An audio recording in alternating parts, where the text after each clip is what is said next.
We are coming at you live. This is episode 4 of CRT Gaming Podcast. This week we're going to dive into the platform goodness of Klonoa Encore to Phantomile on the PlayStation.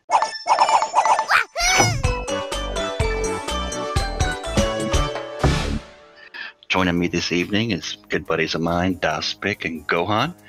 How are you doing this afternoon, Dazpick? Not too bad. Nice. Had a couple drinks this evening. It's a good time. Ready to talk about some games. That's great. I'm ready to talk about this game. How about you, Mr. Gohan? How are you? I'm ready to talk about this. This is a kind of a classic. Excellent. Basically, this game is called Klonoa Encore to Phantomile. It's made by Namco for the original PlayStation. Came back out in the good old year of 1997. So it's got some age on it. So Klonoa can drink now. Wow. Yeah, he could like serve in wars, and he's a man. He's no longer a floppy-eared creature of the dreamland. This game's basically just a platformer, and it basically consists of one mechanic. And it's basically you can grab an enemy, and when you grab an enemy, you can throw the enemy. You can throw the enemy left, right, or into the background or into the foreground, or you can throw them and use them as a propulsion. You can propel yourself off of them by jumping again. And that is basically all the gameplay to this. Yet it at times is very challenging. That is an understatement. What's on the surface is not exactly what the contents are. The first few levels are, pretty good learning curve, and towards the end of the game, your skills are definitely put to the limit. Yeah, it definitely ramps up towards the end. I think there's a total of 12 levels, kind of technically. They're divided into things that are called visions. A vision is basically kind of like a set level of world, and then the world is divided into two halves. So you have Vision 1, Vision 2. You have Vision 2, Vision 2. Or 2, 1, and then 2. But yeah, each level, like I said, it starts ramping up. I think right after 4-2 is when it starts ramping up. Yeah, that's when they throw the put it to the pedal. It's a really awesome game. Given that this kind of style of platformer was just so new at the time.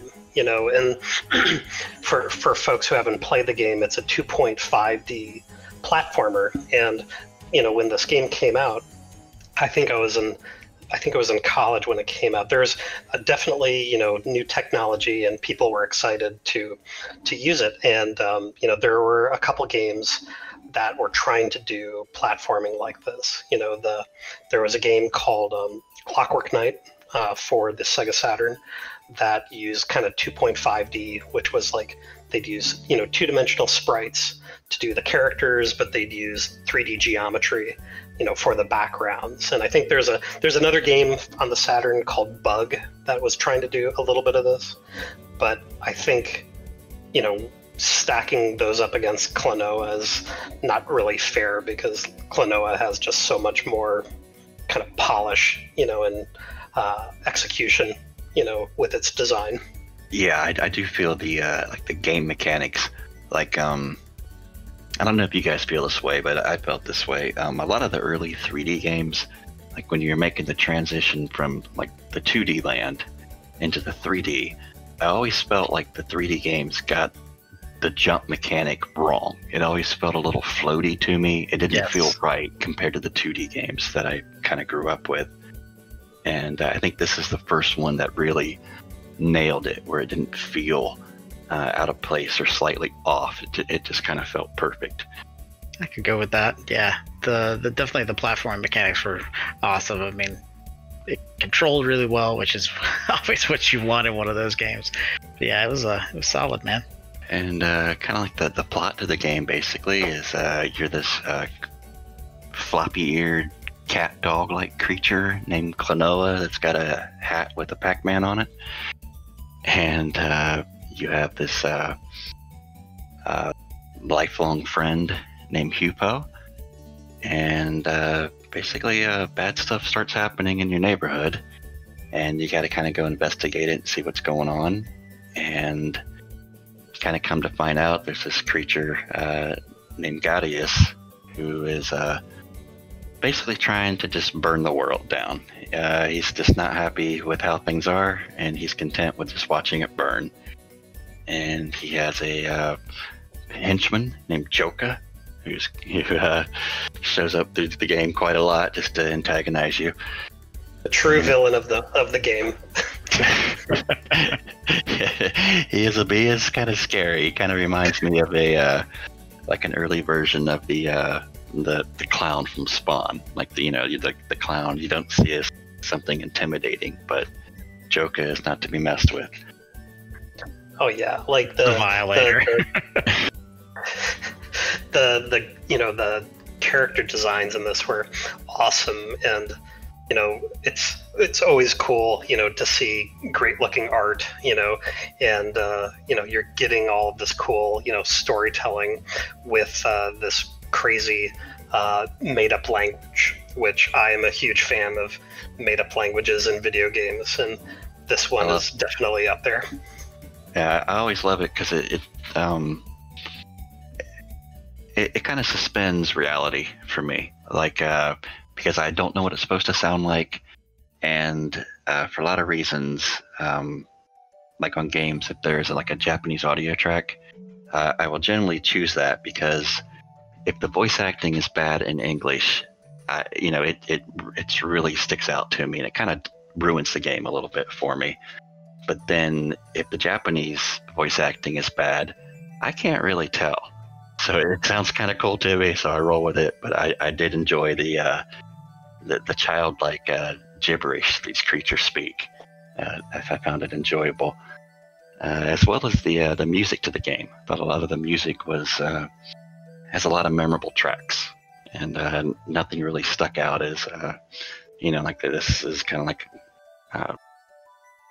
a downbeat level, or just the audio just kind of makes the level itself drag. I thought everything had a really good tone to it, and I enjoyed it. Let me ask you this question. This game basically was directed, I'm going to try not to butcher this man's name, Hideo Yashizawa is my best pronunciation of this. He was the director of this. Now, this is kind of interesting, but the first game this man directed was a little old game called Mighty Bomb Jack. Does anybody remember this game? Oh, yes. Man, talk about meteoric rise. Okay, well, this is what's kind of crazy. That man went from directing Mighty Bomb Jack, his second, third, and fourth game was Ninja Gaiden. Ninja Gaiden 1, Ninja Gaiden 2, Ninja Gaiden 3. That is a resume. Yeah, on the NES. And then from there, he went on to do Ridge Racer 4. Holy shit. Klonoa, Door to Phantomile, Mr. Driller, and Klonoa 2. And the rest of them are just little odd games you wouldn't recognize. But I thought it was kind of crazy that the man that did Ninja Gaiden is, here directing this game. Yeah, no shit. Holy crap. That's a pedigree. Yeah, I mean, that is a impressive history. That's an awesome resume. I mean, and you can kind of, see it, right? Just the attention to detail when it comes to, granted, with the Ninja Gaiden games, they were absolutely targeted at hardcore gamers, where Klonoa was trying to do something that was a little bit more for all ages, but still, created a game that didn't kind of close doors for younger players, or people that weren't hardcore platformers. So I think that says something about, him as a designer. It's like, not only can you make the soul-crushingly difficult Ninja Gaiden trilogy, but you could also make this game, which I think is absolutely, at the top of the list for PlayStation platformers. PlayStation did a lot of really cool stuff with platformers. They kind of came in, they were the dark horse, coming in, after Nintendo and, Sega had made a big splash, in the market. And they took a lot of cool chances on their platformers. They have stuff like, Klonoa, and they also had things like Jumping Flash, and you just saw like so many new things, come out of that era. But they also, all these new things also kind of quietly kind of went away, because you don't see those games coming out, nowadays with the kind of pomp and circumstance that you would back in the late 90s. No, I think you just see like a reemergence of games that did hold the test of time, like with the like Crash Bandicoot remakes, which that was a good platformer, definitely for its day. Yeah, it was a great one. I've recently played it again. Yeah, it was really it was awesome. I thoroughly enjoyed that one. I got my kid playing it. But yeah, the mechanics, like you were saying, Jones, is like really simple. It's, you can grab a bad guy, and then you could throw a bad guy, and it's amazing with that simple mechanic. Not only did they make a huge ton of variety with their environments, but just like their base bad guys, and the types of puzzles that they were able to create just with that simple mechanic of, you grab a guy and you either throw him or you use him to, kind of vault you up higher. Yeah, definitely so. And, not a whole lot of cheap, like, one-shot kills. There, whenever you, died in this game, whenever you failed in this game, you never felt like you were getting robbed. You always kind of knew, where the mistake was made. Yeah, you usually died trying to do something. Like there was like a little puzzle thing you had to do, and you just failed in the process. But yeah, I did enjoy like the game mechanic. I thought it was really interesting how you can interact with the, like it was a like 2.5D game where you're playing on a 2D plane, but on that plane you are in a 3D world. So you do see stuff in the background that you could eventually end up on, and you can interact, between the two different planes, almost like a Fatal Fury 2 or something, where you can bounce back and forth. But I think it was a pretty ingenious game. It was by far one of my favorite platformer games I've ever played. And like I said, in this moment in time, I think I got it back then for like a couple reasons. It looked a little interesting, and it was a platformer game, and I did enjoy those. But at the same time, it was also coming out from Namco. And at this moment in time in the PlayStation, like Namco, like basically anything they touched was gold. Yeah. Like, I mean, you had... they were killing it, especially... Yeah, they were awesome back then. I mean, you had the Starblade remake, which was like an arcade game, except now it was texture mapped, and it looked amazing for the time period. Oh, yeah, that's right. You have the Ridge Racer series, the Ace Combat series, Cyber Sled, Time Crisis, Tekken, Soul Blade, Mr. Driller, Namco arcade collections. I mean, they're like, Namco could do no wrong at this moment in time. So I kind of went out on a limb and was pleasantly surprised. Yeah, I remember watching you play that back in the day when you got it, man. And I remember as I watched, later on, I was like, okay, I'm not gonna be able to do some of that shit, but it was really cool watching somebody who was good at it, because I just remember trickier levels towards the end when you finished it. Yeah, like towards the end, like basically like Mario games have stars that you collect. This game, each level and like subset of level. So you have like level 1-1 and 1-2, 2-1, 2-2, 3-1, 3-2, etc. Each subset of a level has 6 hidden characters in it. So if you're able to find and free each 6 characters for each level of the game, it then unlocks an additional level once the game's over. And that was pretty challenging. That one really kind of demanded you kind of knew what you were doing. And for beating that level, it's kind of neat. It did a kind of like a cinema with the Baloo character at the beginning, who's building the tower.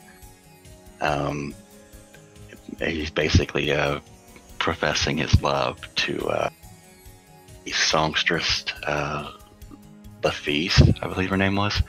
Mm-hmm. And she basically turns him down because he's too old. And he's heartbroken. Hey, those are the breaks. Yeah. The breaks. And then what's kind of messed up is he gave her something. He built her a music box. So she just kind of gives that to you, which basically, just lets you listen to the music in the game as a little bonus for beating the level.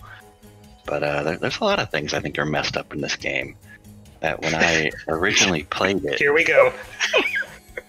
Dude, it is. I mean, I kind of really... Deep state Klonoa theories.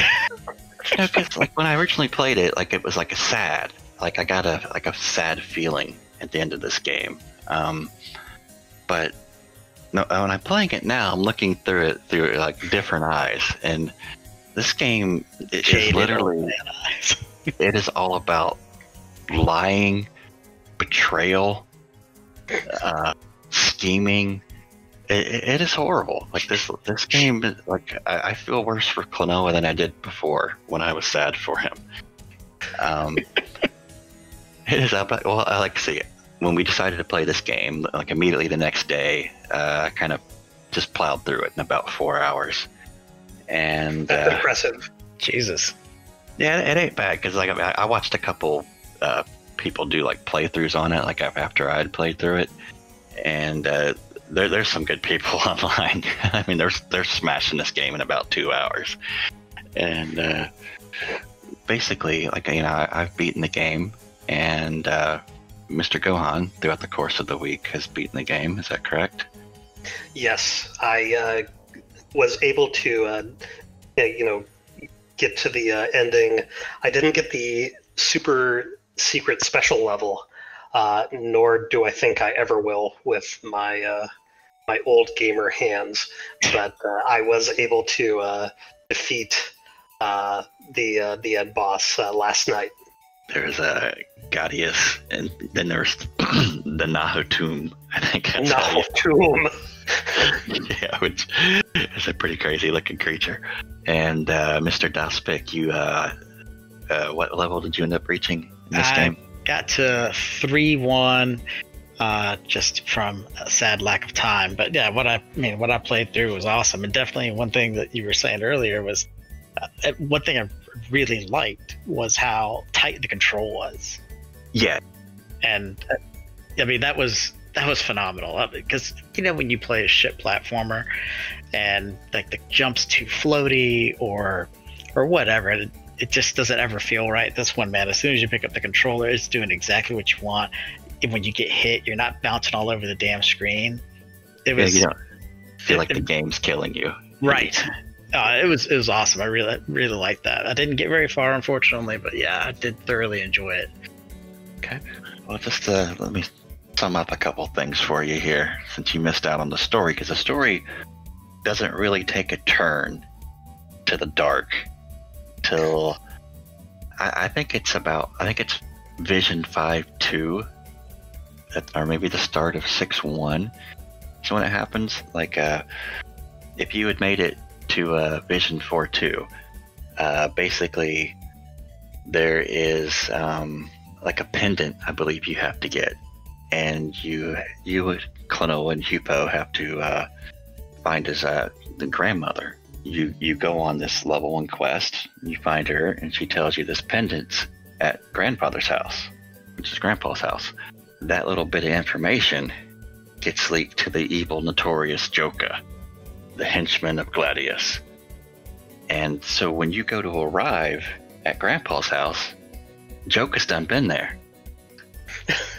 Okay, Joka literally murders things. Yeah, well, he murders Grandpa. Grandpa's dead.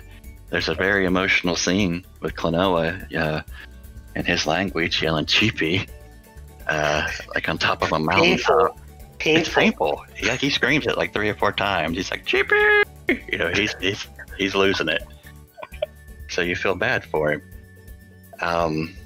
And so like that's like when, you know, that's why I was trying to get Gohan, make it to 4-2. And if you can make it to 4-2, it might motivate you to beat the game. And it did. It did, because you can't have that. You ain't murdering my grandpa. Get away with it. My cheapy. Is that his Uncle Ben moment? Yeah. So, and then from there, the game progresses. But what ends up getting revealed from that point out is basically the Moon Kingdom rises. Okay, and the Moon Kingdom represents another level in the game, but upon you going to the Moon Kingdom, okay, at this moment in time, like Hupo is saying absolutely nothing. This is like your best friend in the world, okay? Every event that happens in this game, he is playing totally dumb on. He don't know what they're talking about. The what's the guy's name? Like below, the guy I knew it a minute ago. Yeah, the other leaders of the kingdoms. Yeah, the guy that was building the tower. He basically built a tower for Laphise, which is the songstress from the Moon Kingdom. And, you know, Hupo strictly states that he don't know who she is. Okay? But when you go to the Moon Kingdom, okay, the guards call out Hupo. They call him sire. What? Okay? Hupo's mom shows up as the queen. Actually, Hupo is not just your friend. He is the prince of the Crest Kingdom, or the Moon Kingdom. Okay, and he just neglects to tell you this, okay? And the only reason you learn this information because mom showed up and called him out. So then he's basically like, you know, well, you know, Gladius is coming through. We got to stop him. Just trust me. You can trust me. And Klonoa's like, you know, we've been buds forever. You know, no problem. I got your back. Or have you? Yeah, I got you. Did he mind wipe him and make him think that they were friends forever? Oh. There's a Christopher Nolan quality to this game. Oh, it gets so deceptive. Okay, so you then get a little closer to the end of the game, and basically you fight Gadius, and Gladius. You defeat him. And then after he's defeated, his creation, the Nahutum, is released. And throughout the game, Gladius is always referred to something as a strange dream, destroying it, and wants to inflict like nightmares into the world. And you know, it's just part of the story, and the story's a little weird, so you're not really sure what he's talking about. And after the Nahutum, which is his creation, his nightmare creation, that's going to end everything, is defeated by Klonoa firing Hupo into him and killing him. Hupo is like completely wiped out and drained, and he's floating towards an edge. And as he comes closer to the edge, he falls, and Klonoa reaches down and grabs him, and he's like, "I got you. I'm not letting go." Okay, so that's the kind of friend Klonoa is. So, yeah, so Laphise the Songstress is released from this vile imprisonment that's been done to her by Gladius, and they're kind of sitting there on a hilltop. This is like trafficking. This is like the next day. This isn't like a month or a week later. This might even be that afternoon, because Hupo's still wiped out, and Klonoa's telling him, you know, you just need to get some rest, buddy. You know, got to heal up. Let me ask you something real quick. Is Hupo the little ball that Klonoa is throwing out? That is Hupo. Hupo is the little ball. Okay. That is the prince of the Crest Kingdom. It's a shit job. Well, see, I think Klonoa already has that power. He is just taking the form, I believe, of the ring spirit. So I think he's just kind of hanging out in the ring. I don't think he's the actual mechanic. I think that's something Klonoa is capable of by himself. Okay. Yeah, so they're just, you know, like the game's over, and they're just kind of hanging out on the hill. And, you know, Hupo kind of looks over to him and tells Klonoa that, you know, you don't belong here. And he's like, well, like, you know, what are you talking about? And he's like, well, you're not from this reality. And he's like, oh, what do you mean? He's like, you know, I remember this. I remember meeting you. I remember, you know, us playing in the valley, our friendship. I've known you forever. And he just basically kind of reveals to him that those memories are all false. He implanted all those memories. His ass. He totally recalled him, dude. He implanted like false memories in Klonoa. Should have checked for sweat. And what's kind of crazy, like the whole town's in on him. Like, because I mean, if he's not, what kind of kids game is this? Well, because I mean, if he's not from there, then Grandpa and Grandma aren't Grandpa and Grandma. Yeah, I mean, exactly. It's his handlers. Yeah, it's like Truman Show. I mean, totally... after seeing the ending, I felt like I needed to see a therapist a little bit. Like, there's just too many existential questions going unanswered with the end of this game. Yeah, and as he's being told this, like, Klonoa's not happy about this. He's yelling out. Shit. Well, he's yelling out like lies. I don't know the word he uses. It's in his language, but it's like lies, lies, lies. And then what I find even more crazy is, okay, like, so, like, you know, you brought this guy, you ripped him out of his world, you wiped his memory, okay? Lord knows what else they did to him. You implanted fake memories into him, okay? Now he's done what you needed him to do. He has saved, you know, your existence, your reality, okay? Well, there's this Lafitte songstress who's going to sing the song of rebirth. Okay, and when she sings this song, it is like the clock ticks down, like you can no longer stay in this reality. Okay, so like he barely just now finds all this information out from Hupo, how he's not even supposed to be there and everything he knows is a lie. And then she just starts singing. And so they're just like, see you later. Yeah, it's like you're over. You fit in the schedule this, like, hey, you know, you saved the world.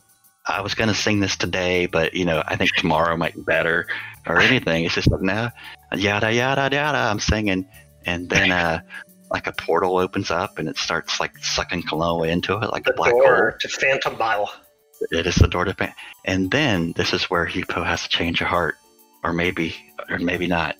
But he runs over and he reaches out and he grabs the ring. This is the same ring. He just wanted his money back. That Klonoa was able to hold for Hupo. And guess who doesn't hold the ring? Wow. But he tries. He tries. He's just a fake-ass blue buster. That damn Hupo. He is. This is while the epic, you know, music number is being sung by the Queen. I mean, this game really does have everything in it. Oh, it's got a flying space fish named Pamela. You know, it's got everything in it. So the whole game, you're just trying to get to the door to Phantomile that you didn't even know was a issue because they kidnapped you, implanted memories in you, and then they're like, hey, peace out, here's the door to Phantomile. Yeah, go back home. The rabbit hole goes deep. The rabbit hole goes deep down. Yeah, it's like, do you know who you remember from back home? Absolutely nobody, because we wiped your memory. Enjoy.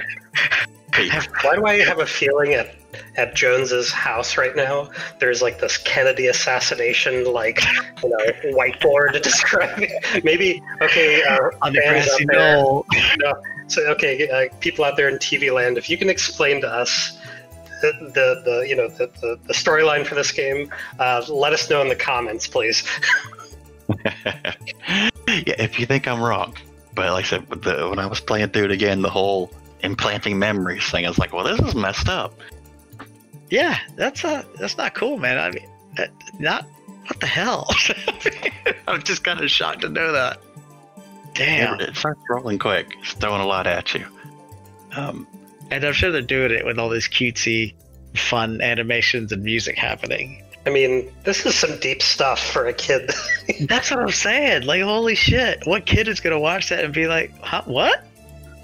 It's like, I like the little flying squirrel, you know? Like, I just want to save the animals. No. This is deeper, kid. Damn. It is mind blowing, but like I said, it was a great game. I really totally enjoyed it. Kind of did a little looking back in the day. IGN had given it an 8 out of 10, and GameSpot had given it a 9.2, which I'm not sure how like GameSpot reviews actually work when like they're not around during the birth of the game. So I'm not totally sure when they did. I only accept GamePro review scores. That's all I accept. Yeah, I wish there was a hard, a digital copy of all Game Fan somewhere, or Game Fan and GamePro. That would be pretty amazing. Metacritic had given it a 77%. That's a little low. But I'm curious. Yeah, I'm curious what you guys think. If you had to give it some type of ranking of 1 to 10, Mr. Gohan, how would you rate this little nugget? The game. I think it was when I was on break from school. I played it with you, Jones, at your house, and this is the first time that I got to really kind of dig into it and complete the game. Before this, I had a good opinion of the game, but just seeing how well it is, kind of, just what a complete package it is, from the cool, 3D graphics. And to kind of call that out for a second, I mean, it did do an amazing job of like doing its best, given that it is on a PlayStation, to try to seamlessly blend between storytelling moments and, the pre-rendered cutscenes, to answer your question, it's like, yeah, I think that I would have actually given a higher review score than, what you said, that some of the publications gave. I would have put it up there with what was the best on the platform. I would put this easily within the 8 to 9 territory, It just has so much to kind of offer and tons of replayability too. Nice. I think that's a very fair review. Mr. Dazpick, how would you rate this in the scheme other platform games that you played throughout the years? Well, since I didn't get to any of the memory wiping and everything and all that, but I mean, just based on the gameplay alone and how tight it was, and again, like you guys said, I mean, the mistakes you make, and there's no cheap deaths. It was your fault. You up. So no, just on that alone, man, I would definitely a 9 or so. It was solid. My memory of the game, watching you play it back in the day, and then having gotten to play it a little bit more, but the tightness of the control, man, that just it's so bad when you play a shitty controlling game, and then when you get to play something that's nice, tight control, and on top of that, the whole 2.5D aspect of it at the time was really original. Yeah, man, easily 9-ish. It was awesome. Excellent. Yeah, I myself put it definitely 8 to 9, probably closer to 9. And like I said, it's probably my favorite platformer game, definitely on the PlayStation, but one of my favorite platform games of all time. I did do a little reading, and in the Twitterverse, I don't know much more than this, but there's a lot of speculation that basically Namco had either filed an extension or filed for a permit or a trademark / copyright for something called Klonoa Encore. So there's a lot of speculation that maybe that might be either a new Klonoa game might be in the works, or a Klonoa collection for maybe the Switch. That's cool. That would be pretty awesome to see, the Klonoa. And there are, other games in the series. There's a game that they made for the Wii. There's another that they made for the PlayStation 2, and there were actually 2 Game Boy Advanced Klonoa games. And I mean, if Crash deserves a reboot and remix on modern hardware, I think Klonoa does as well. I would definitely day one purchase that. Okay, well, this will basically conclude our review of Klonoa Door to Phantomile. This was my pick for our little platforming trilogy we're doing here. And I believe next week will be Dazpick choosing a game. Have you done any research or thought on this, Dazpick, as to what you might be choosing for us to play this week?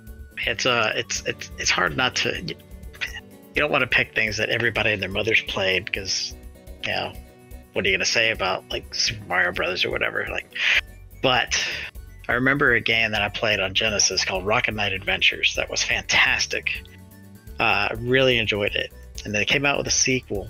It was called Sparkster, and I remember I got it, but I never really got a chance to dig into it too much. So definitely looking forward to actually get to sit down and play it, but I want y'all to play it because I don't think either of you have. No, I've never played Rocket Knight or Sparkster. I can mentally see the cases in my head, but I've never played either one. So we are doing Sparkster? Yes. On the Sega Genesis? Yes. Yeah, that sounds awesome. I think at the time, when those games were, popular on the Genesis, I was, I had only one system at a time. So I think I, at that point, sold my Genesis to get my Super Nintendo.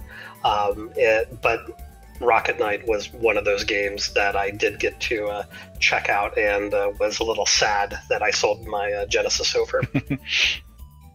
Yeah, I really, there was just some really cool things that they did in it. It was a simple action game, but it was,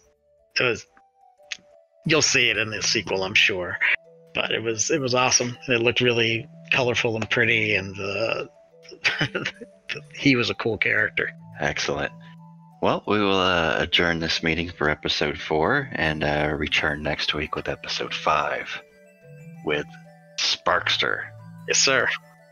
Well, this is the One True Jones signing out, along with Dazpick and Gohan. And we will catch you guys next week. Have a good one till then. Until next time. Wahoo!